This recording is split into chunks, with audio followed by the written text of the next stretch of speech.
a gentleman sent me a message. Mr. Brown sent me a WhatsApp message. And he said on the message, I can show you the message because I have it with me. It's a WhatsApp that came to me. I didn't ask for it. Maybe let me read it to you. Perhaps it might make life much easier for you.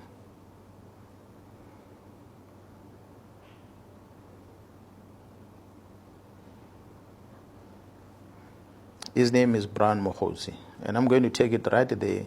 The first message came on the 30th of September 2024, and it was sent at in the afternoon at 16:14 in the afternoon, and it reads as follows: My General, Brown Mkhwanazi from Northwest. That's a first intro. I don't know the person. I don't have his number on my phone. Nothing. An internal attempt to discredit you through defeating the end case. Yeah, that's what he said. It's the second message that came 3 minutes later, 16:17. An internal attempt to discredit you through a defeating the end case. It ended there. I did not respond until the following day when I saw the message on the 1st of October. I responded. My response was that, morning, sir, what are you talking about? What defeating case are you referring to? And who is behind that? That's a question I asked him. And that was about 7:44 in the morning, the following day, which was on the 1st of October. On the same morning, in the same minute, he responded by writing a word thanks, I assume, but without his TH and X. Thanks. And from there, same time, he sends me a KZN for factual report. A factual report which is a report that, assuming, was drafted by the commander that was on the crime scene on the eve of that attempt arrest of that prison official. And this was directed to the provincial commission, which I never received. This factual report was directed to the provincial commissioner, and this very same factual report is not signed at the bottom. Although it's got the name of the member that was in charge, but so it is a report directed to me. It should have been signed, and it's dated on the 9th of January 2024. That was a day after the incident. So which means the member who was in charge was communicating to me that as per the engagement the previous night, this is what he has done. So this was a factual report. That was never sent to you? Which I never received. Maybe it might have been processed somehow, but I never received it. And this COP one is not signed. So he sends me this. The first question is, but where will a civilian person guess this thing? I have never heard of a name, Brown Mkhwanazi, before in the police. So he sends me that factual report. And immediately, same time, he sends me the copy of OP entry. So someone took a photo of that OP entry, which is accompanying this report, which basically contains the same thing as 2 pages of the OP entry, containing the same thing that is on the OB. And after that, 7:51, the next message is, please handle confidentially. A meeting with the complainant will revert. That's his message. Next message, which he sends at 8:37. I'm in Lusikisiki today. Well, that's a WhatsApp message, which means I am in Lusikisiki today. And the next messages come after that. General Khumalo, DivCom, just checked your standing with him. Now introduce something else. He's still busy with the prison. Now introduce General Khumalo. General Khumalo, DivCom, just check your standing with him. Yesterday, he pushed a negative narrative about you on the CITs in KZN. Again, the same complainant spoke with him. And then from there, he attaches a screenshot of a presentation, assuming was a confidential meeting, this one, which a crime intelligence was presenting their policies. He has a copy of that first slide. Could it be that he was in that meeting, or someone who was in that meeting took that picture and sent it to him? Well, I didn't know. So this was to him to prove that I must trust him because he's making a reference to crime intelligence. Now, my response to him was that I hope you understand. No, sorry. He writes another message again. He says, I hope you understand, will revert. Confidentially is key here. That's still him. And then I gave him a lengthy response, which was sent to him on the same date at 9:25. Maybe let me read that response again I sent to him. I know that matter very well, which was an alleged operation that was conducted at the premises of a high-ranking TCS officer without a search warrant. That was a state house, which is within TCS premises. Who doesn't know that at prison there are too many illegal activities taking place? The alleged illicit goods were found in the dustbin which was outside the house. Those members felt that only the TCS senior must be held responsible, hence they wanted to charge her. It is a known secret that there are many illegal activities that are taking place within TCS, so to simply blame the house tenant for items that are found inside the dustbin was malicious, and it would have not been successfully prosecuted, and a civil claim would have been registered against the ACPS. The minister will learn the truth one day about the items which have been about that team which have been complaining that I have made them conduct crime-fighting operations which are outside their mandate, although when they want to, they do such duties. For example, this one, which was carried out without following legal process, and let alone informing either myself nor the district commissioner. That was my response first. And then the second response about the DIVCOM, I asked him, what did he say about me when I was talking about Jaro Kumar? And then he responded on my first message. He says, the minister is briefed.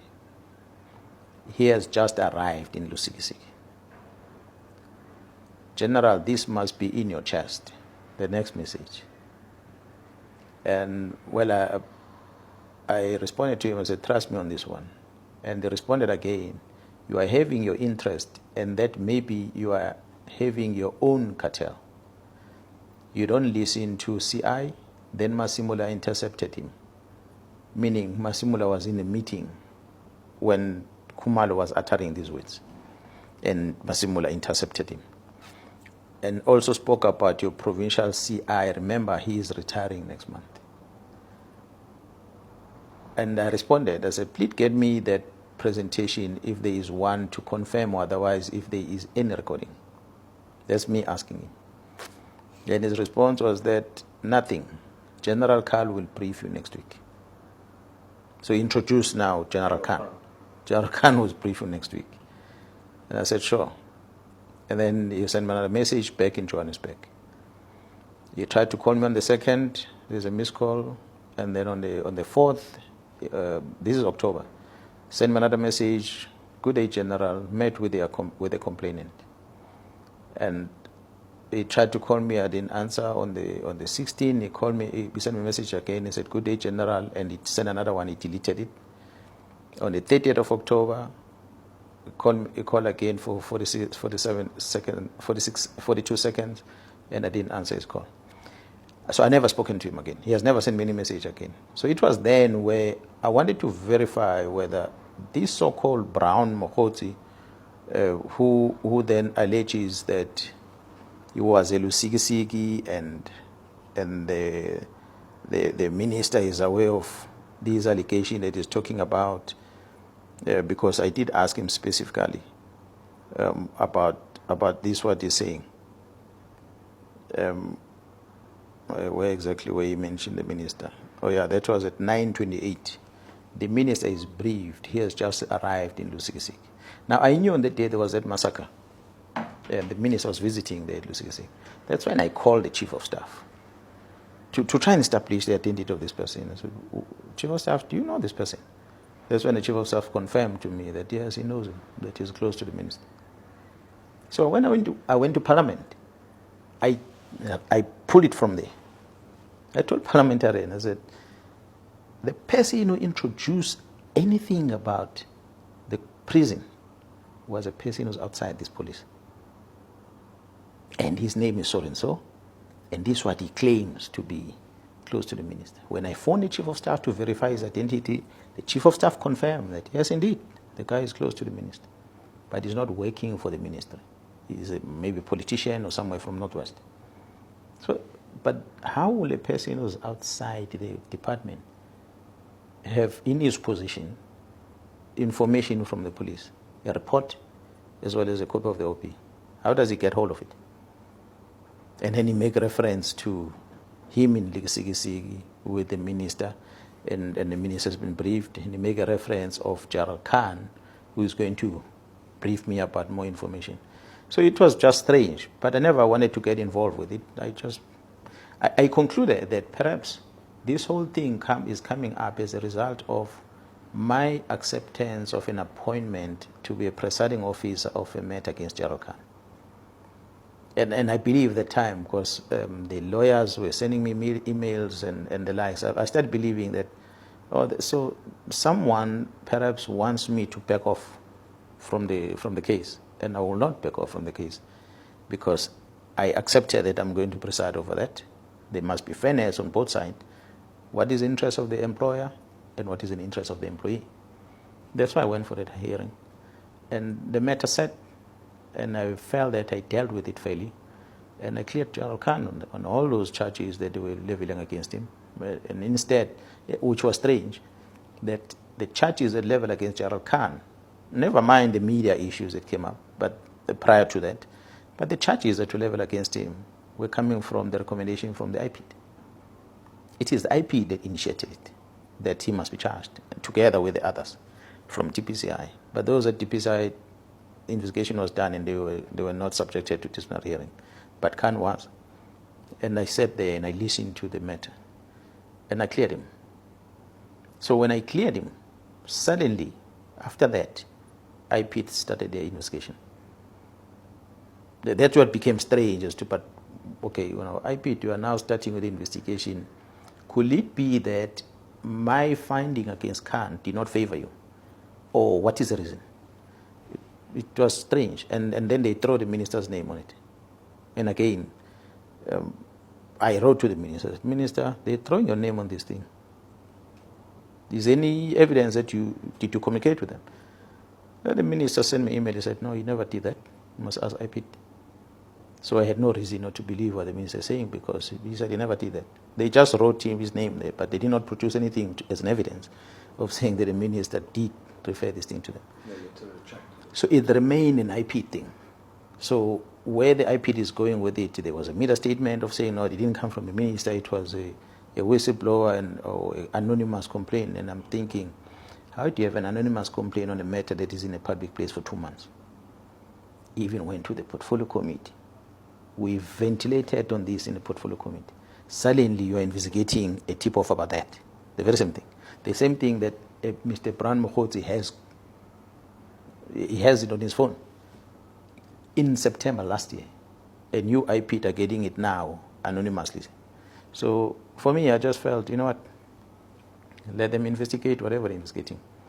So you hear what I'm talking about. I never mentioned Gerald Sibia, not once.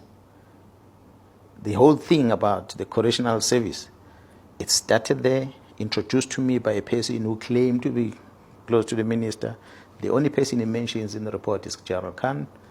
And I go for the hearing, and the outcome of the hearing favors Gerald, very same Gerald Khan. And next thing, the IPID, who the one that made the recommendation about charging Khan, they are now suddenly investigating this one. So for me, my suspicion on all these things about correctional service is that somebody within IPID wanted Khan gone. By all means, they wanted to get rid of him from the organization. And not only him, and the others that were recommended. But they were not successful, because we did not just go in a disciplinary hearing with our eyes blind. We tested evidence, and as a police officer, it pained me to see that the person who saved the organization's image, Gerald Khan, in 2021, is the one now who's been subjected to a case like that. And it was just not fair. I cleared him, because evidence was presented there who couldn't justify that Khan had done anything wrong. Instead, he is the one who should be giving a medal for what he did, because he saved the organization's image on the day. But it will appear that within IPID, whoever people that made the recommendation for him to be charged, they're upset about the decision. I feel the whole investigation thing come from there. I don't think it initiated by anyone. If you are saying Jairus Sibiya had something to do, whoever is spreading the rumor, I don't believe that Jairus Sibiya had anything to do with that. Not at all. I feel it comes from that institution who wanted Khan gone, because they couldn't get him out. Now they're turning their focus on me. Well, I'll take it. They can try whatever they will come up with. So if they will do this investigation, they can launch any other investigation that they want to. They've got a constitutional right to do that. I can't stop them. But the truth will always come out. So I'm not puzzled. I'm not afraid of anything. If they decide that they are going to launch an investigation, and they're welcome to do that for any other person. Of late, I heard that is also my name is mentioned on the kidnapping of that person from Watu who was kidnapped and was suspected, were arrested. They say, no, I was part of that whole investigation that I'm told it ran all the way. I know the team went following up this, and it was DPCI team, not even under the provincial commissioner. But they went to Gauteng, went to Mpumalanga province, and eventually it looks like this other policeman who was alleged to be suspect was caught in Mozambique and brought back into South Africa. Really, the whole issue about the case was handled by DPCI, until those people were released. Was DPCI meant? You know, DPCI don't necessarily report to the provincial commissioner. They work independently. So at what stage then do I become part of that? So obviously, if someone feels that they need to target me for whatever reason, I can't stop them. They can do that. But if we're to say all these are happening because of Jairus Sibiya, I'll say then no, that's not true. It cannot be. Cannot be. But if maybe there is a worry about, as you are saying, a worry about the other case that is in Johannesburg, that the team from the province political task team is assisting detective in Gauteng with that investigation, if the general feels that perhaps that investigation is directed at him, I wouldn't know. I don't necessarily know the details about every investigation that happens. Some of them I get brief, some of them I don't get brief. I don't follow investigation every single day, but I know that there's some terrible things that happen in Gauteng about other murder cases in Gauteng that seems to have been squashed somehow, that this team is picking up. That seems to be an issue, which is for me the interesting one that is coming up. So obviously there will be many people involved. That's why I said senior officers are involved. And I know for a fact that the senior officer starts from a brigadier, so there is a brigadier involved.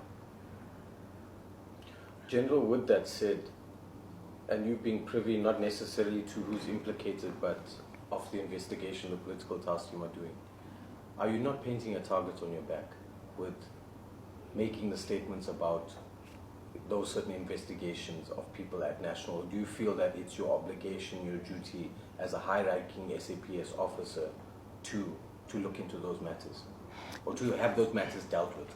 Look, let me explain again. Where does it come from that Mkhwanazi starts speaking about people who are uncomfortable about the work that is done by the team from KZN? It is simple because there's someone who influenced the minister to write a letter to the National Commissioner to disband a task team that is deployed in KZN. Someone, who the person is, I wouldn't know.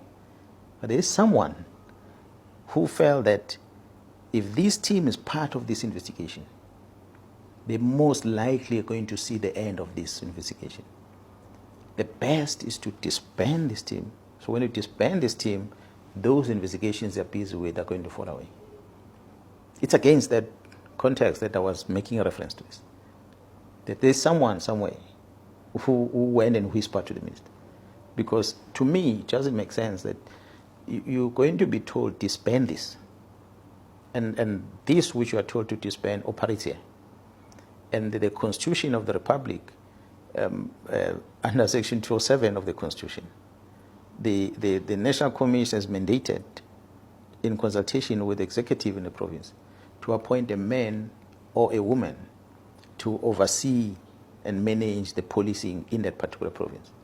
So in this case, it is me, for now, until the National Commission decides otherwise. It is me. So when I'm here and the investigation that is done by this task team is done in this province, which I must account to the 12 million people, the citizens of this province, I must account. There's so many political parties that have been affected by this violence over time. I must explain to them about our interventions in trying to stabilize and get rid of these political killings in this province. We're the only province where such a team had to be formed, because we're the ones that have been killing a lot of politicians, unlike any other province. So that's why there was a focus on this, which was a directive from the president. So we're having this team working, and we've been briefing the previous ministers about it. And the previous minister has always been in the media about it. So to now hear, because the letter was not written to me, I saw it from the media, to hear that there is a letter which is written which says disband this thing. So the question I asked was, National Commissioner, are you aware of this? And the National Commissioner says, I'm on leave. I don't know anything about the letter. I said, but there's letter in the public space. Maybe you need to find out from the minister whether is, or from your office, whoever is acting, whether is there such a letter that came to your office? Because if the letter comes and say disband something, I feel that the least that must happen is that I must be given an opportunity to brief our principal on it. Then when they make the decision to disband, at least they're informed by what's happening on the ground.